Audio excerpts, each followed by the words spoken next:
Welcome to all our members and our staff and our guest speakers, which we'll call up soon.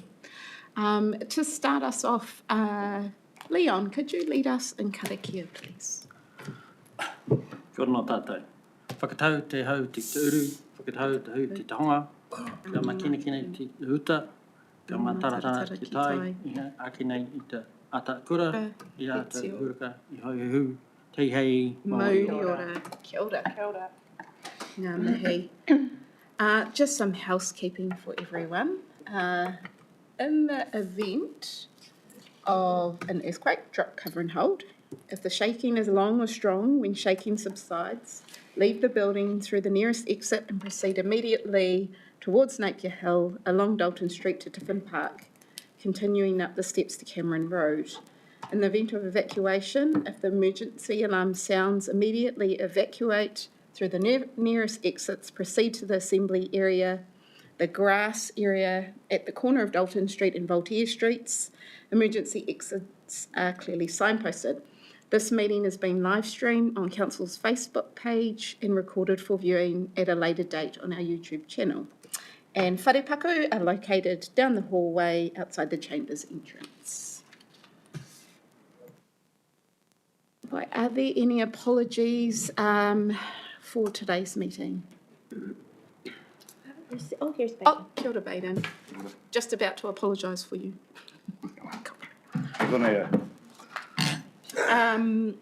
If there are no apologies, are there any notices? No notices? Oh, I'd like to be gone well and truly by 4 because I have to go. 4 o'clock, you need to go. I'd make that a challenge rather than I think we can do that. Any conflict of interest to declare in today's items? There are none. Fantastic. So I'd like to welcome up first our deputation item. So Kate Taylor, kia ora Kate, and you've got Glenn Varco with you. Congratulations, Glenn, for your permanent appointment to the Hawke's Bay District Manager role for FENZ. It's lovely to be a part of your pōheri a few weeks ago. So Kate and Glenn are presenting on behalf of the Hawke's Bay FENZ Local Advisory Committee. We've got 10 minutes with you, Kate. Yep, and we can take questions and answers at the end.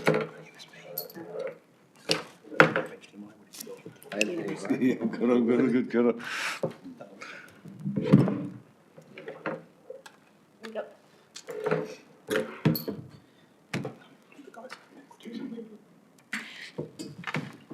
Sure, Kate, we'll hand it over to you. Thank you. Just so tēnā koutou, tēnā tātou katoa. No o tākou aho, ko te Papanui te Moanga, ko Mata o te Awa, ko Wakatipu te Roto, kei Takapau aho e noho ana. I grew up in the Deep South. I moved to Hawke's Bay when I was 21 to work here for a couple of years, and ended up meeting a young farmer. I'm still here. We farmed on Glencarry Road, just off up towards Te Pahui, before moving to Takapau 20 years ago. My name is Kate Taylor. Forgot that bit at the start. I'm an editor, writer, freelance journalist by trade. I've been a volunteer firefighter for 13 years in Takapau, and I spend copious amounts of time with my Central Hawke's Bay District Councillor hat on, which I know most of you wearing that hat. Thank you for having me here today with my fire and emergency hat on, alongside, as Hinawai said, District Manager Glenn Varco. My first meeting with the LAC was just a few weeks after Cyclone Gabrielle. I took over as chair at the start of this year. Thank you to those of you councils who have already taken up my invitation to speak to your council tables. I hope today will reinforce the message rather than simply repeating it. So for more than 150 years, the fire service organisations have been at the heart of so many New Zealand communities, protecting and preserving life and property. In 2017, the government unified New Zealand's urban and rural and career and volunteer fire services into one integrated crown entity governed by a board, and the existence of the LACs is part of that legislation. Apologies, Kate. Oh, still not going. No, for some reason. Here. It's not a biggie if it doesn't.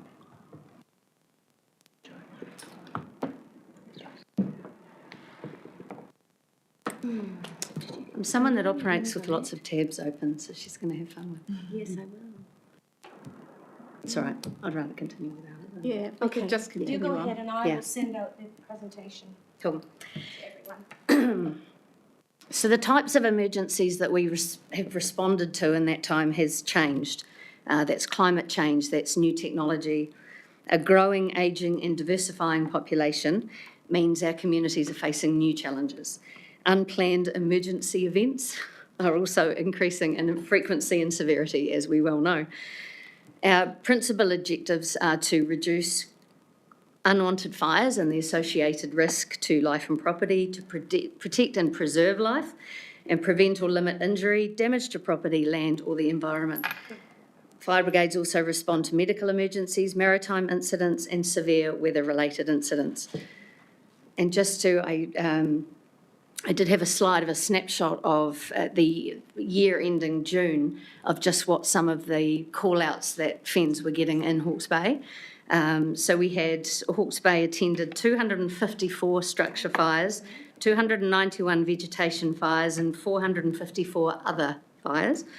They went to 562 medical incidents, 143 crashes and 26 hazardous substances incidents. Glen has about 100 career staff, and incidentally, they have a response time of 8 minutes, and 867 volunteers with a response time of 11 minutes. Hopefully, you will all have existing relationships with your local brigade chiefs, as well as the individual group managers of each district within the area. Plus, of course, Glen, and we have our community risk manager, Nigel Hall, who most of you will hopefully know as well. FENS works across the 4 R's of emergency management, which again should be of no surprise to this table, with an increasing focus on building resilient communities and reducing the consequences of those emergencies. Ensuring the wellbeing of our neighbourhoods goes beyond that immediate response. It encompasses proactive measures, community engagement, and fostering a culture of preparedness and resilience, risk reduction, which we are all working towards. The impact of Cyclone Gabrielle underscored the unpredictable nature of the type of events that we could be attending and their ability to disrupt the communities that we live in and that we serve. I know this committee and the wider local government family is learning lessons from Cyclone Gabrielle, so is FENS.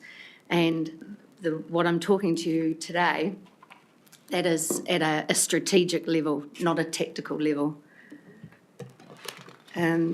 So to get into what the local advisory committee is, or what they are, Hawke's Bay was formed as a pilot initially, and then when they rolled out the LACs in 2020, we became the first of 7 of 16.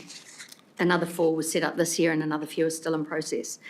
We provide strategic advice as insights to the board about what our communities need, what they value and the risks they face.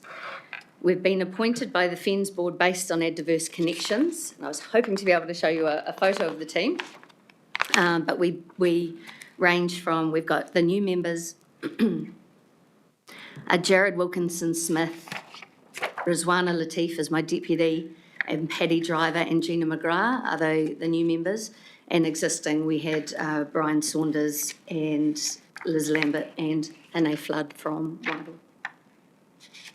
So we've been appointed for our diverse backgrounds, for our diverse connections across our communities. And we range from Wairoa, Napier and Hastings, Central Hawke's Bay and the Hawke's Bay local government region, but we also include Tararua in the Horizons region. That was something that happened at the 2017 when FENS was developed. Tararua requested to come in with Hawke's Bay. So this is the FENS Hawke's Bay district. So we, the map, the pretty picture you would have seen, had ranging from New Haka in the north to Eketahuna, Turumia in the south, and everything in between. So as an LAC, we work closely with Glenn and his team to understand and engage with communities. Our aim is to inform fire and emergencies planning and to better support communities to reduce risk and prepare and respond to emergencies and recover quickly when they happen. And that's no different to what the resilience hubs, the community hubs, council work, civil defence is doing across the board at the moment. Our committee's theme for 2025 includes diversity, resilience and youth. And across those, we've got a number of areas that we need to work with, both with our friends, family, with our volunteers and our staff, but also with our communities. So that was diversity, resilience and youth. And we're also looking to strengthen our relationship with mana whenua. So we've got I believe Hane's just tied something up with Baden just this morning for the next wee while. We've had significant successes around the country. So the two that I call in particular, the Chatham Islands they realised at one point that there was a significant lack of smoke alarms in the houses on the islands. And much like what's happening here with our SAFE program, particularly in the likes of Flaxmere, that's had an awesome rollout of the program, and wider than that. But they had every home in the Chathams is now fitted with smoke alarms. Otago was the other one, which has worked in detail with wildfire risk and has garnered FENS for the first time to express support for a ban on the public sale of fireworks. They had a huge fire in Queenstown a couple of New Year's Eves ago that, has it gone to sleep? Oh, you're okay. That needs my face. And so it's that sort of thing that we're wanting to, on a very, very helicopter level, to start the process of thinking about that sort of thing around the country. If it's an issue somewhere, it's bound to be an issue in other places. One of our strategic recommendations to the board was to investigate national ramifications of fire risk from carbon forestry. So this is one that came from our Hawke's Bay insight to the board. And to extend the understanding of fire and emergencies' ability to deal with wildfires, an area where carbon forestry has seen exponential growth. And to us, that's been a huge issue and is forming a huge part of Glenn and his team's planning of how we deal with issues that arise from carbon forestry. So, for example, the wildfire risk, other changes to communities that happen within that, lack of volunteers because those communities start to decrease. So we then strike issues with our brigades as well. A key insight that we gave to the board as well was the need to... Sorry, do you want me to play that? Yep. Thank you, that's good. Cool. Sorry about that, Kate. No, that's all right. So the rest, there's just that snapshot of the figures that I was talking about before.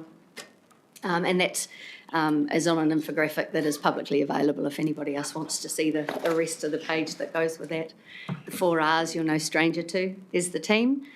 From left, myself, Jared, Liz, Brian, Rizwana, Paddy and Gina, and Hane was away that day.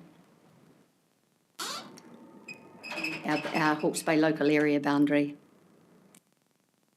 A large part of the talking I did before was to allow you to both listen to me and read that. So and so that was where I was up to. So a key insight that we gave to the board this year was the need for fire and emergency to resource a lift in community risk management capacity and work alongside the TLAs, mainly as a result of the changes to our communities after the cyclone.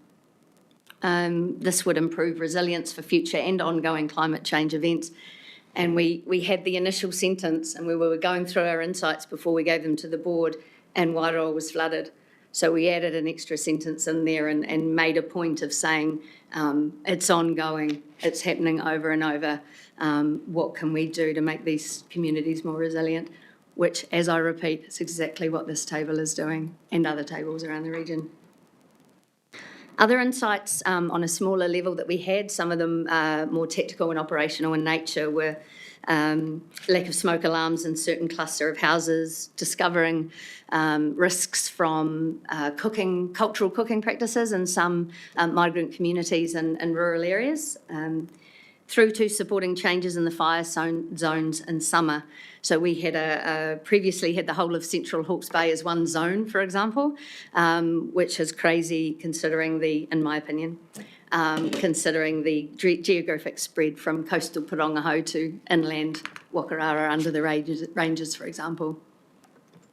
And so in the official plan, it's not there because it was a bit late in the process, but they are actually recognising them separately as the fire seasons change. So, for example, now Tukituki West, which includes that Wakarara, Te Kikino area, is now in a restricted fire season, but where I live in Takapo is not, whereas previously it would have been yes or no.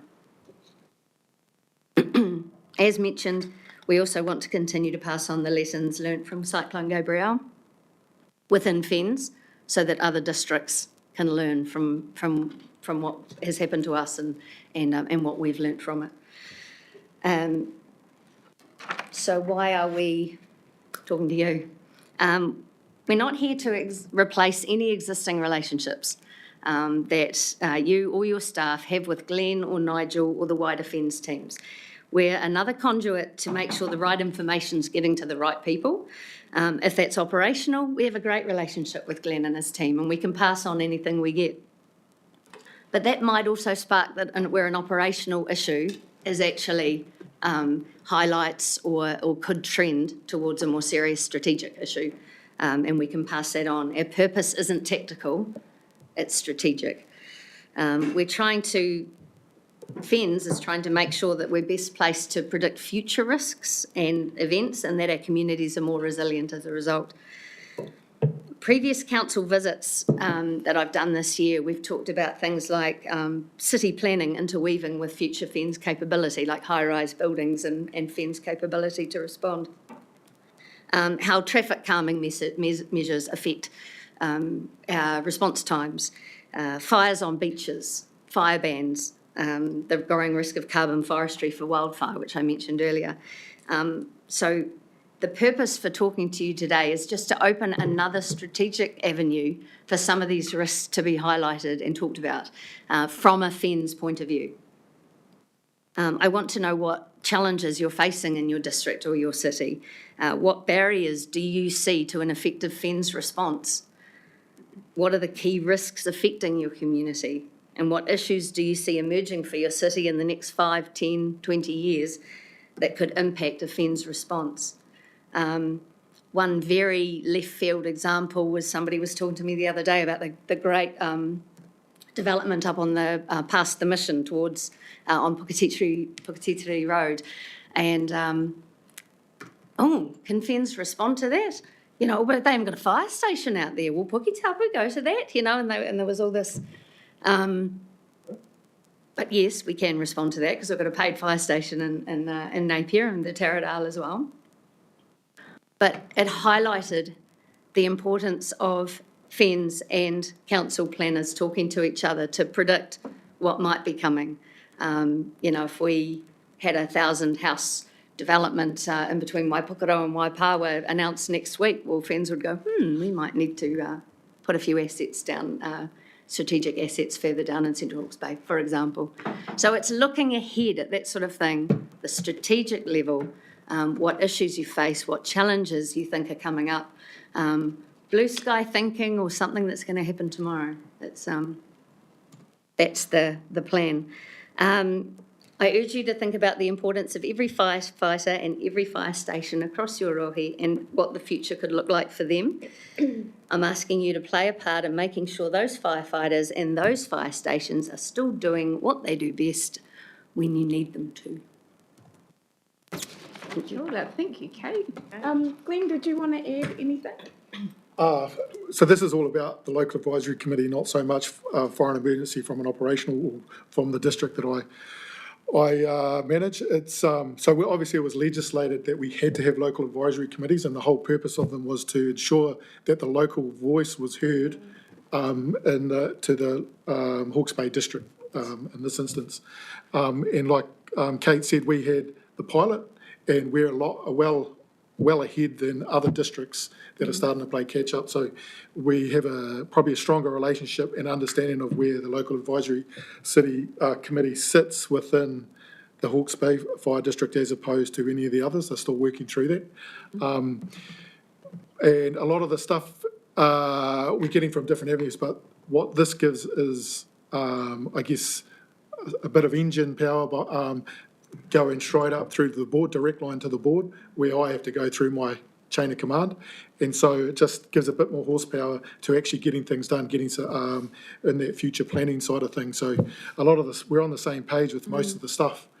But we look for diversity because obviously pre-local advisory committees, we were just talking to firefighters, and so firefighters have a firefighting lens.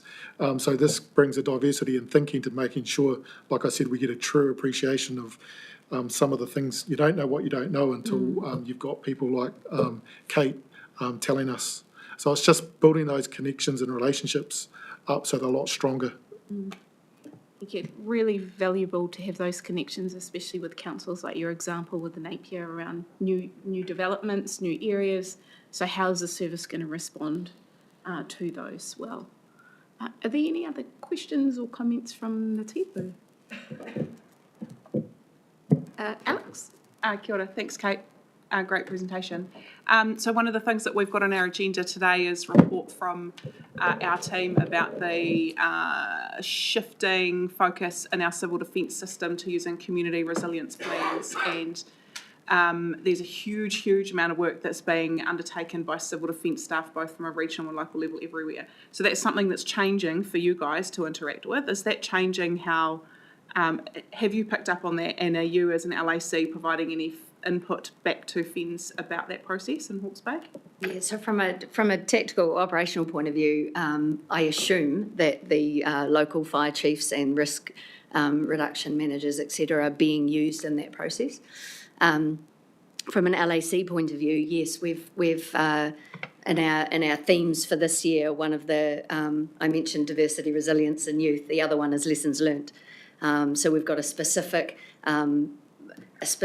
avenue to actually pick up on things that are happening, and we will be following those every time we have a meeting. There will be a report on where those community hubs are, or whatever they are called. Tararua has them as well. Where they are, where the gaps are, more importantly, because we don't need to recreate anything.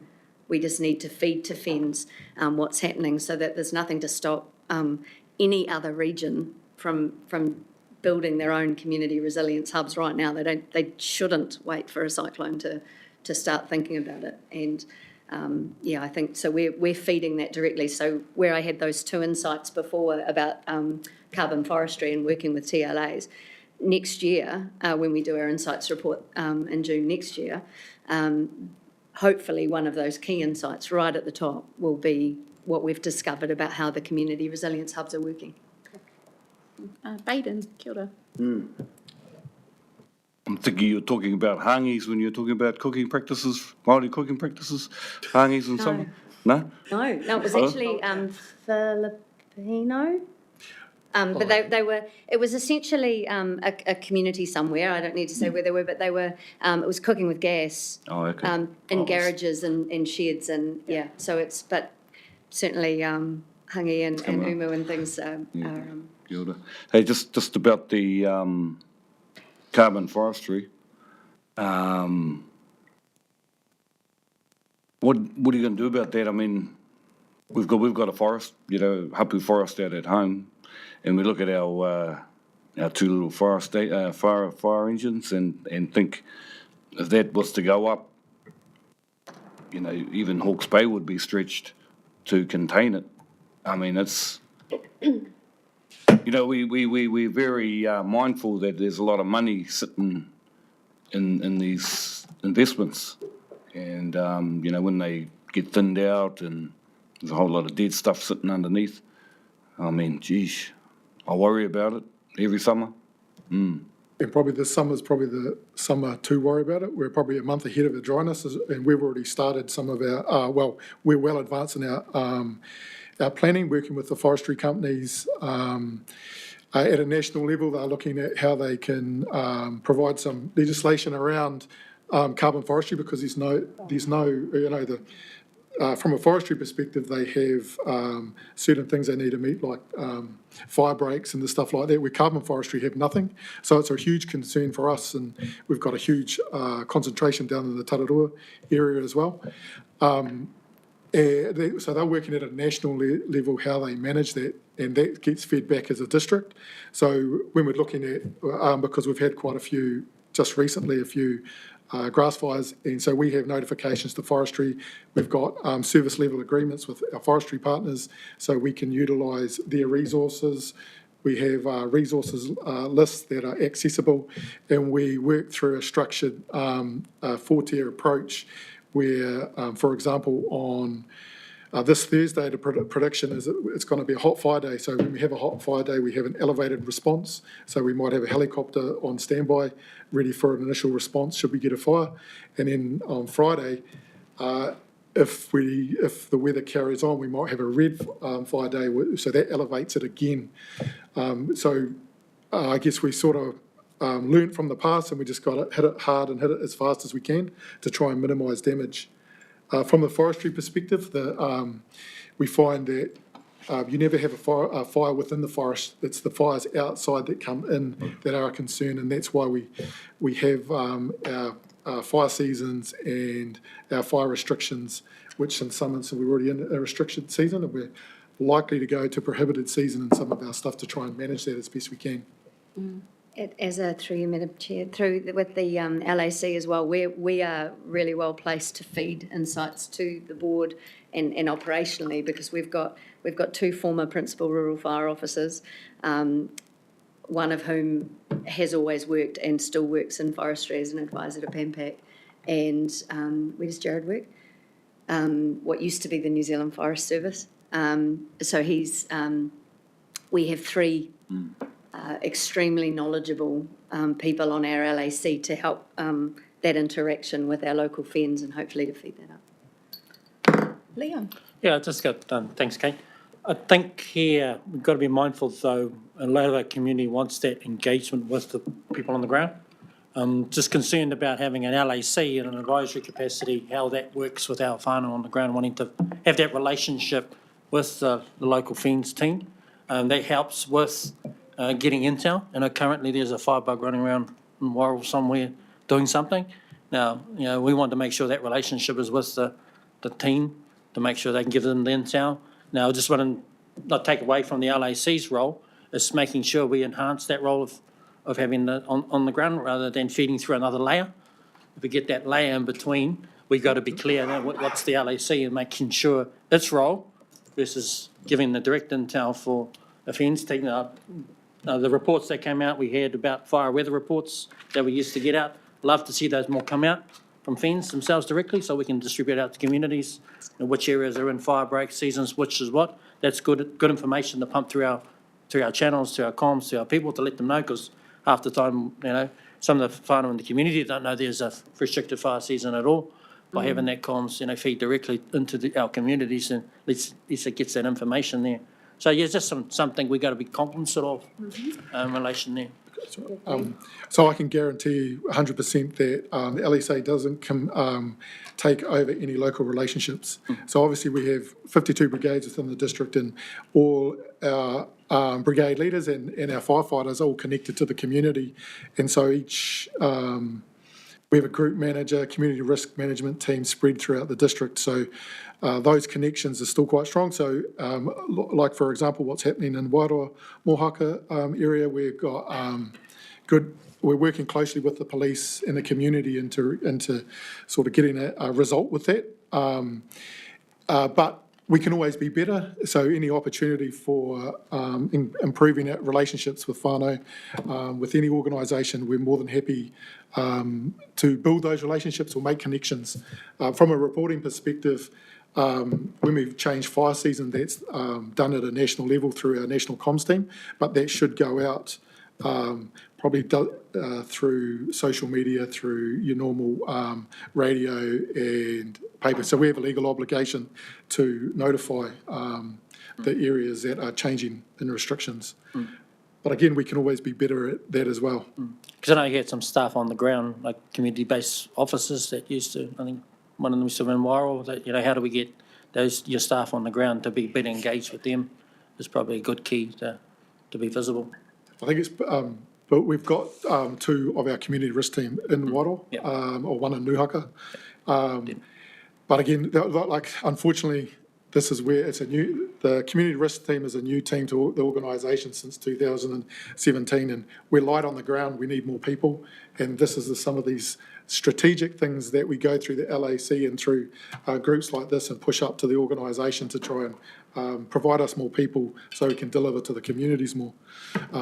But it's a slow process, unfortunately. So as part of our engagement out with communities, that we may hear that, you know, if we engage with a community in Wairoa, for example, who say we don't get the fire, we never hear about it, we don't know what the seasons are, I've never heard of Check It's All Right website, then we feed that back as soon as possible, both to the district team and the board, that obviously comms is falling down somewhere. And that's an insight, a strategic insight. So we're not involved on the ground, but we're definitely trying to make these communities more resilient, get the information they need when they need it.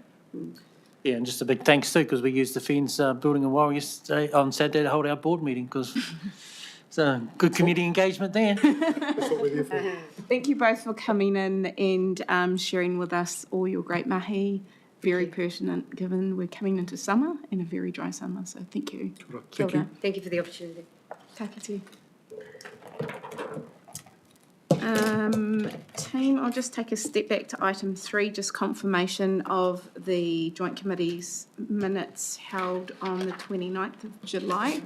Happy to move, thank you, Sandra, and a seconder. Thank you, Mayor Alex. All those who agree say aye. Aye. Those against, carried. We move into our decision item, the local controller's delegated powers. I suspect this is quite straightforward. Are there any comments? We can take it as read. Yes. Thank you, through you, Sandra. Chair. I'm very happy to move this item. I would like to just ask a question Yes. about how our community will understand these powers. And this was highlighted for us, you know, both in Homoana and the floods, and also in Gabrielle. So how will our community get to know what these powers mean for these local controllers? Because at the moment we know, but when there's an issue and one of these controllers has this, how are the community going to respond? So what is the connection? Yeah. Shane. Thanks, Madam Chair. It's probably a two-pronged thing. One I need to give more thought about, but it's how do we provide that public education to, you know, what are the civil defence arrangements, what are controllers, what are the powers, what can and can't be done, what is the role of, you know, the local government versus emergency services. But I think the main part of where that plays out is during a response. So during a response, the fact that the controller can then require people to evacuate, and in doing so, ideally, we should also specify under what piece of legislation and what authority they have to do that.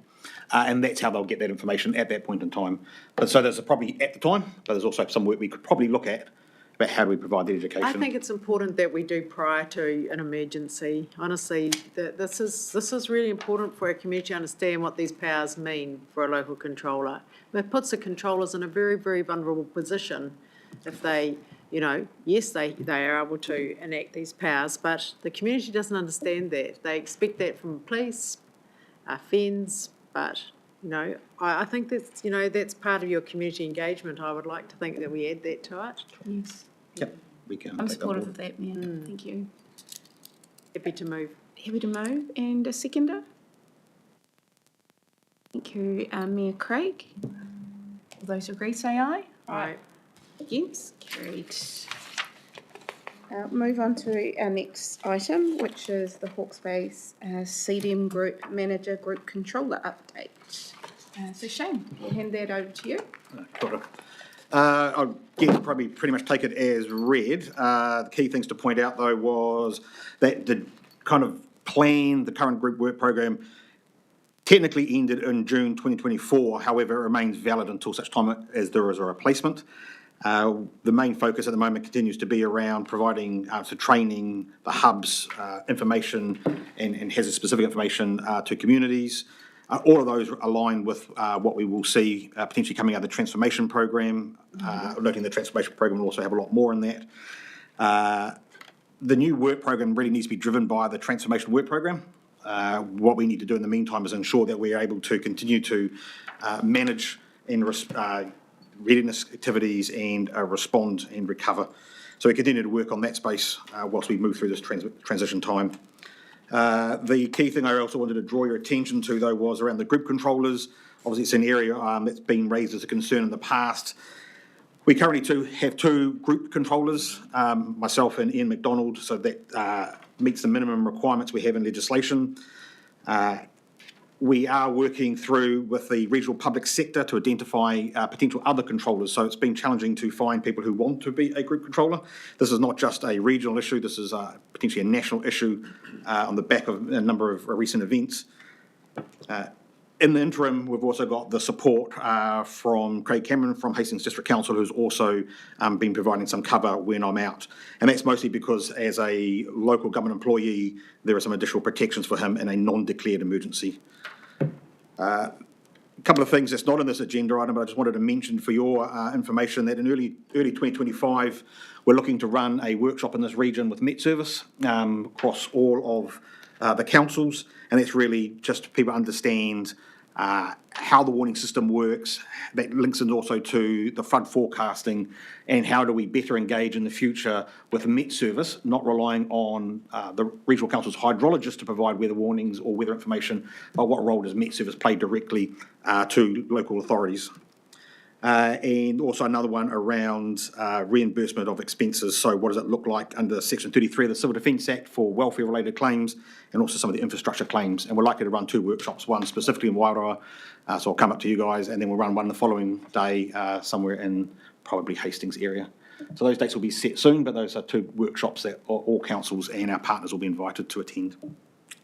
Otherwise, I'm happy to, there's lots of attachments here and lots of information from other councils. I'm just happy to take questions. Thanks, Shane. So Shane, can you sort of confirm that group controllers, each region have 2 to 3? Is that the norm at the moment? Is that?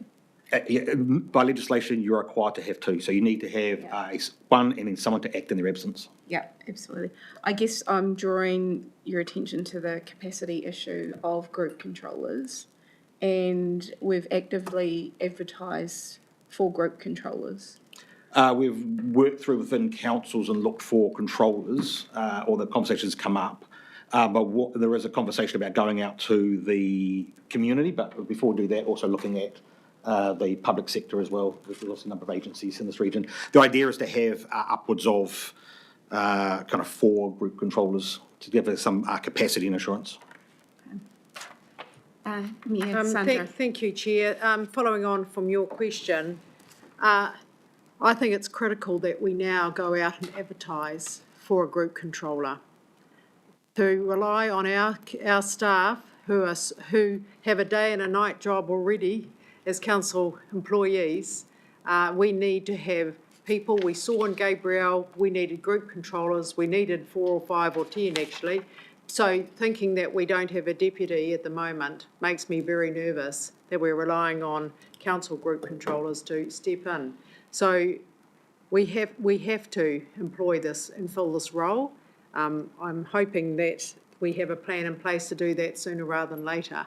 But I think it's absolutely critical rather than relying on council staff to deputise when you have a break or a holiday. Through you, Madam Chair. So we do have 2. I mean, there's myself, Andy and McDonald, so legally we do have 2. The question, though, is more around, without getting into, I guess, all the kind of detail around it, it's just around protection of liability. So in a state of emergency, then you got myself, Andy and McDonald. But outside of that, Craig Cameron's just been jumping in to help. I will still support remotely, but he will just help out until I get back. If necessary, then we also still have Ian McDonald. I think the challenge around advertising and getting controls, I mean, it is a process, which is why we are actively working in the space, because obviously using someone like Craig Cameron, who is already a controller and experienced and qualified is something we can put in place now, whilst we continue to recruit controllers, put them through the training, which is an intensive training requirement, and that has to be brought back to this committee for obviously sign-off as well. So this is an interim solution, not a permanent So solution. how long does the interim solution continue? I can't give you an exact date, but hopefully by the next joint committee meeting, we'll be able to bring back some recommendations around other controllers. Thank you. Fantastic, thank you. Yeah, I think just on me, as Sandra said, I think we need to look within the current controllers, local controllers, and acknowledging that Juanita is here at the table, and one of the local controllers from Warrell, and also TC, you know, is a Western District Group Controller as well. So we've got some skills within there. I just want to know if there's a plan to utilise skills within local controllers to bring them through without having the need to advertise, you know, make that succession planning up the group a bit of a priority, as Sandra said. That's been Madam Chair. Yes, well, that's kind of how we're using Craig Cameron because he's more local. We have used TC before from Wairoa.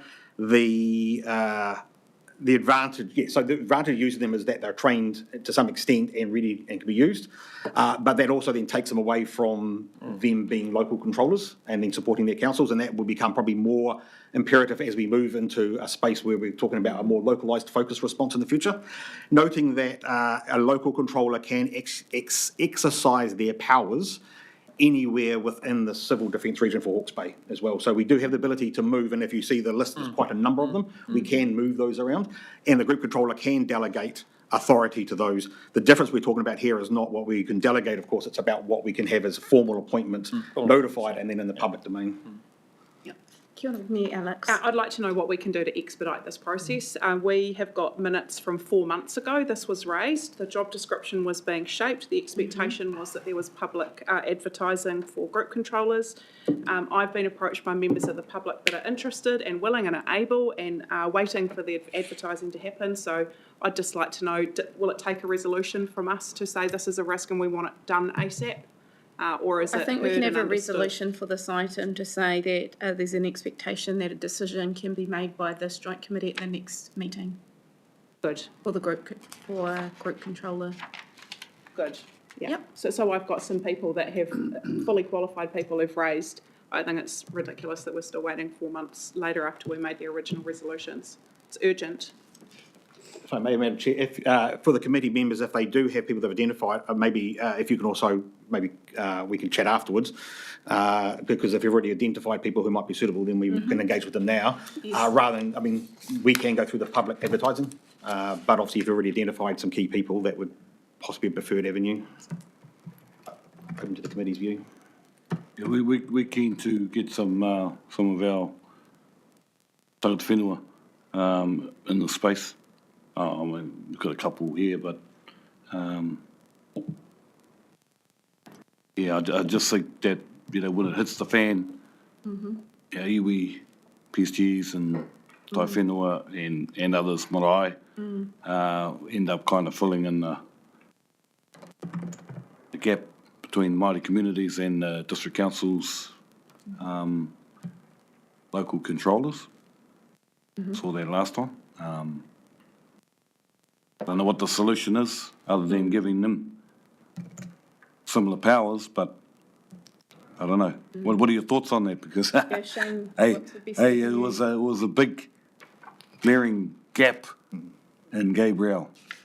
You know, we had this kind of power playing going on between, you know, Ture and the legal framework here, and then yeah, Māori leadership doing what they do, leading, yeah. So, I don't know.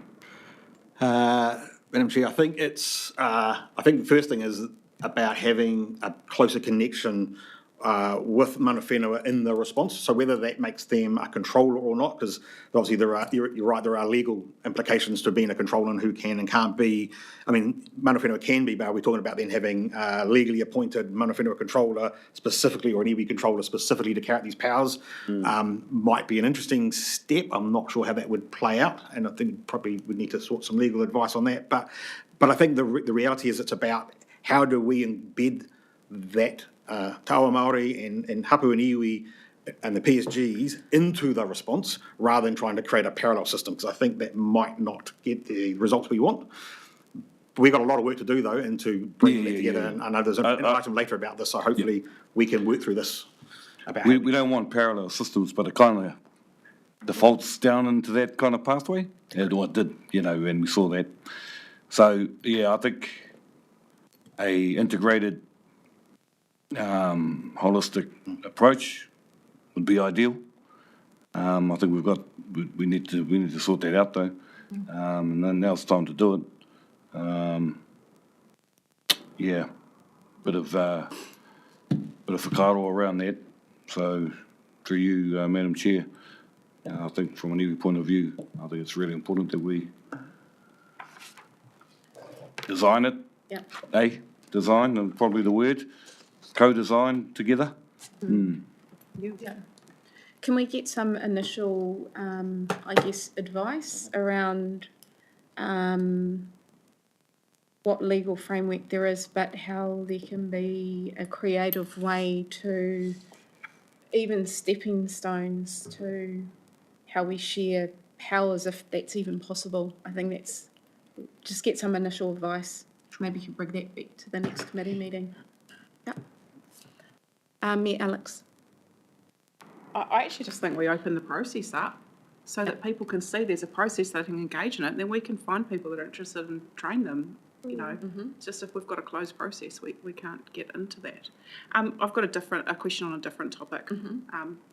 If everyone's done with group controllers. I was going to suggest, Madam Chair, through you, that you need to deal with it as a job application. You need a panel to look at them, assess them. They need to put forward what their skills are. You need to identify what skills they're requiring and how you're going to assist them. And then that needs to come back to this group of what your recommendations are, because you're the governance for this group and accept them. But I agree, it needs to be done, and it needs to be done fairly soon. Yes. Yes. Through you, Chair, I agree that that's a great step forward and a great recommendation. Listening to Civil Defence Emergency Management Minister Mitchell the other day, NEMA are adopting all of the recommendations and Sir Jerry Mataparai's recommendations of the government inquiry into Cyclone Gabrielle. And one of them was having our mana whenua and all of our marae and hapu ready and prepared and standing up as part of the network. And so I think that piece of work is really critical. And if I just point out, he did also congratulate Hawke's Bay not waiting for the recommendations to be adopted in 26/7, but actually getting on and doing this work. And so we have to show the leadership here for our people that we are prepared and ready. And the predictions from NEMA and Met Service report that he talked about is that New Zealand is going to be in the firing line for more events, and we have to have that readiness and preparedness. So I just want to point out too and highlight the incredible work that all of the TLAs and the wider community have done with CEDAM to actually set up our resilience hubs. And it's fantastic. It's what our community need, that assurance that they are prepared and ready and having everything they need. So. Kia ora. John, did you have a question or comment? No? Okay, well, that's our item, and I guess what we're looking for by next joint committee are some recommendations for group controller appointments, which means there has to be an open process of recruitment that includes everyone. And obviously offline there are some suggestions that can be made. All right. Would you like to move that, Mayor Sandra? Yep. And seconder, Mayor Alex. Thank you. All those you would like to speak? Yes, please.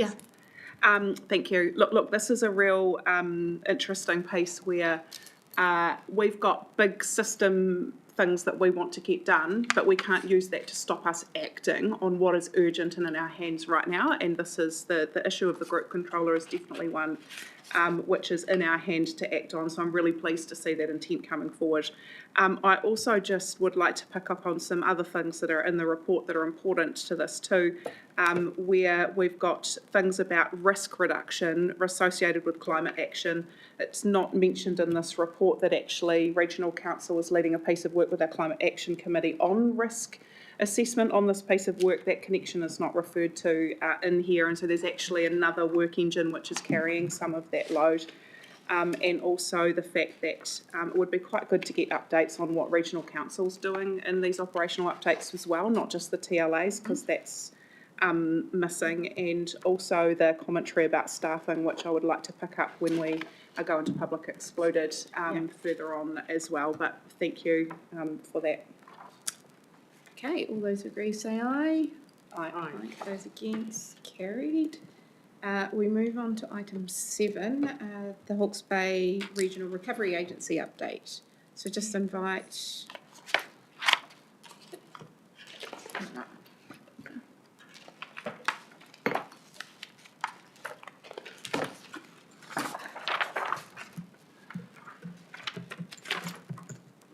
Kia ora, Ross. Kia ora, Madam Chair. I'll see you for RRA.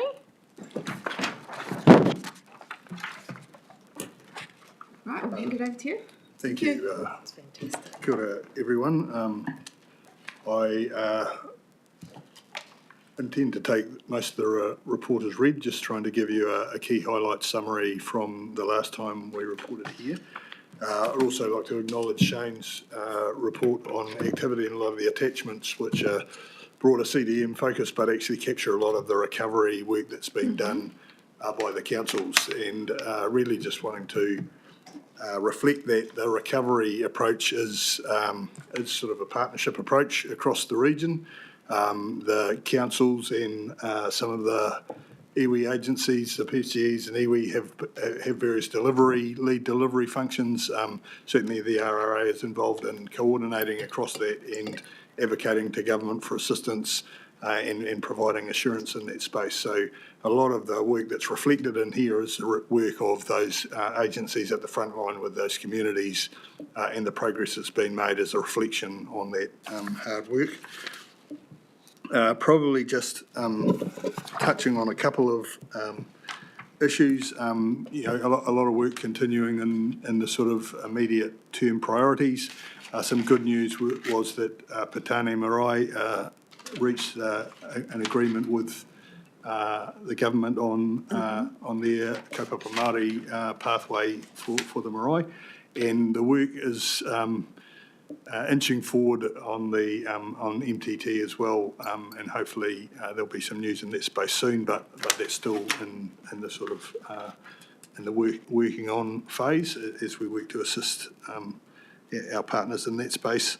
Another area of progress was the announcement of FAR plus 30% for this year for transport funding for recovery works. Again, I need to acknowledge the really good work of the Mayor's Regional Council Chair and Chair of the Regional Transport Committee in their advocacy work and engagement with government dating right back to earlier in the year, and that funding, additional funding coming through there. Just wanting to also touch on the work of Hastings and Napier councils in the Category 3 property buyout process. That work, I think there's about 4 offers still working through, but essentially that program has been completed within a year of the office being set up, and that is really, in my view, quite outstanding work by the team that those councils have established to do that work,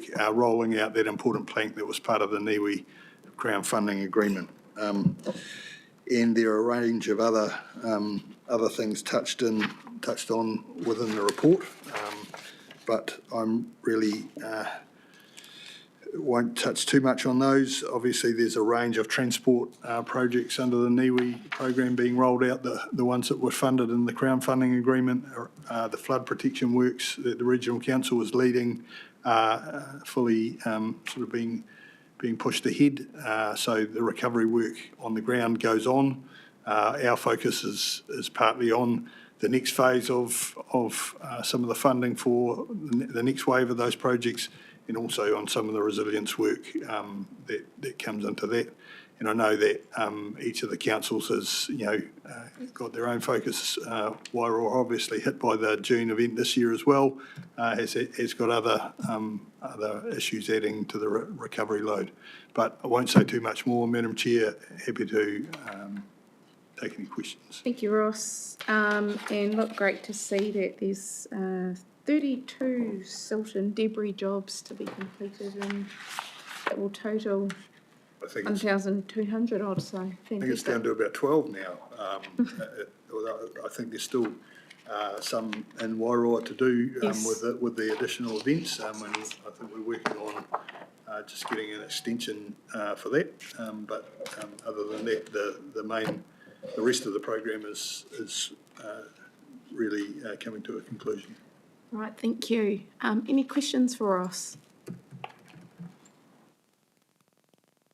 Just on the Waikato Bridge, I think it's been taken out of the TREC program, gone back to NZTA. Do we know, or is it coming up for decision quite soon, is it? So there's been some decisions on the Waikato Bridge that were included in the National Land Transport Program. And again, the mayors and chairs were influential in working with the minister on that program. The bridge replacement with realignment has been included in the National Land Transport Program. This 3-year cycle will see property acquisitions, consenting, design, and a start to the construction, with the main construction works to be included in the next 3-year cycle. Good news? Is it good news? Great news. There are no further questions. Thank you, Ross. Madam Chair. Thank you. Thank you. Thanks for the Thank great you for your work. dashboard, yeah, great work. Yeah, and glad to see the dashboard up and going. Great. Yep. we will circulate an updated one soon. I hope. Yep. But Just have a mover and a seconder to receive the update. Yeah, thank you, Craig and Kirsten. All those who agree say aye. Aye. Those against, carried. We move on to our Hawke's Bay CDM Group Transformation Update. Kia ora, Matt. I'll hand it over to you. Thank Even you. though we've got public excluded with you afterwards. Yes, Yeah, great. fantastic. Kia ora koutou, ko Matt Box, tōku ingoa. I joined, for those I haven't met, Baden and Leon, in August under the grand title of Hawke's Bay Civil Defence Transformation Director.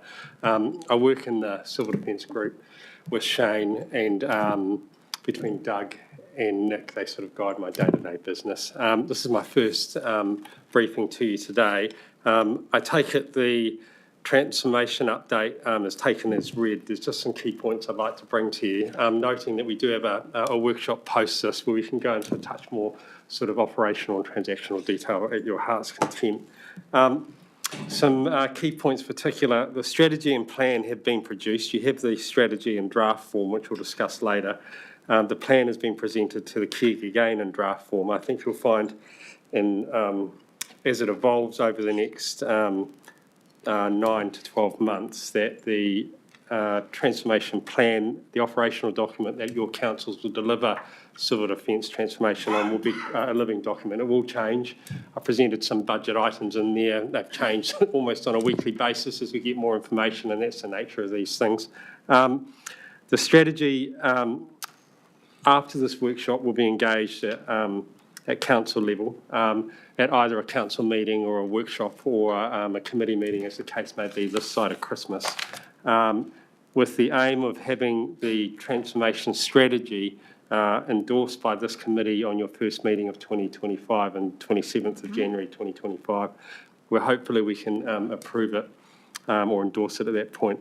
I'll note straight up front that my approach, which has been taken as read to date, but I'm entirely happy for it to be amended, is that mana whenua will be engaged formally from 2025 and beyond. And so as such, the strategy in my mind is a living document. We're going to endorse, I would hope, version 1 in January the 27th, but we'll then engage with mana whenua across the region and let it evolve over time. And you know what, we might end up with version 4 in 3 years' time. as we get better and better and more informed and more engaged as we go on. So we do need to be prepared for that. The strategy is high level enough that I don't think we'll get to version 4, but you never know. We're beginning that engagement with Mana Whenua journey in the next couple of weeks with the Māori Partnership team from Regional Council will facilitate what we're calling a hui between the Māori emergency management experts this side of Christmas. We're going to sit down. I'm not going to present a thing then. I'm just going to sit down and listen and hear their stories and just see where the start point is at that particular point. I'm conscious of the fact the strategy that you've seen that we're going to workshop later on has got a glaring hole in my view. It's there's a placeholder, but it hasn't got the detail that it deserves.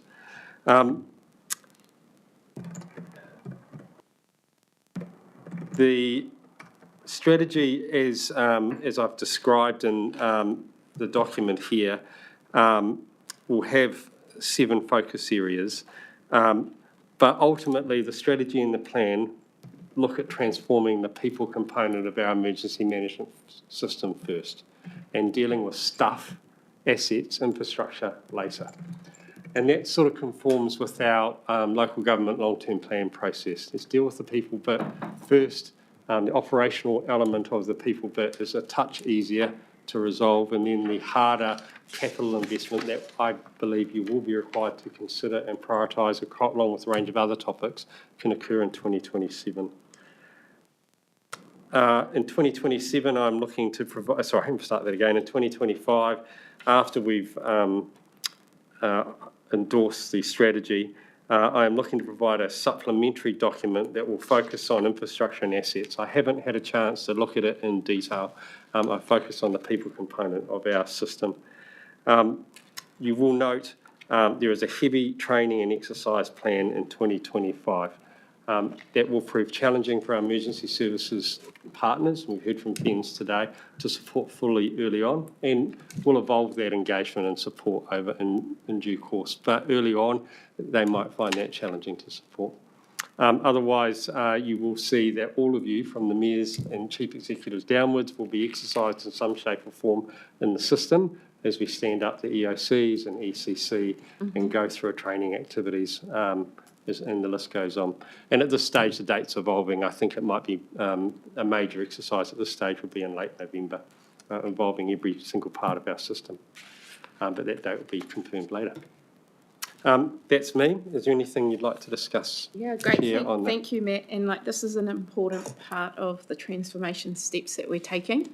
We will go into public excluded to really fine tune that strategy. It will be available to the public after that. After the feedback has been sought from this table. I really like the idea of exercising. I think I've said it every single joint committee meeting for the last 2 years, nearly 2 years, to be fit for purpose when it comes to response. So I'm really excited about those exercises, and I think we definitely need it. Are there any questions for Matt? Thank you, Ms. Sandra. Thank you very much, Matt, and this is a great, this transformational strategy is going to be a game changer for us. What one of the recommendations from the government review was understanding the relationship between our government agency partners, so police, FENS, etc. So what role will they play in the strategy? And so how do we see that? Because as first respondents, we watched the importance of their role as first responders. And so, we can have all of our local government see them in a group, but actually they play a critical role in how we manage our response and for future events. Well, firstly, we'll talk about it later on, but ultimately the operating model we're talking about is we've had a choice in the last decade or so around decentralising emergency management, and then we've gone to a centralised approach, and we're going to suggest a decentralised approach for the transformation. But what I would suggest to you is we need both. And so as it relates to your question, our emergency service partners, I would expect, to the best of their ability, and they will have some structural challenges around this, will need to support us at a regional level at the ECC and at a local level with each council. Now, we sort of do that, but it's a resourcing challenge because they've also got to do delivery and emergency response. And, you know, in an emergency event, it's not necessarily the council standing up. It could be police, it could be fire emergency, it could be health, as the sort of 4 agencies that have got a role here. You will see, as councils get devolved responsibility, with that comes a burden.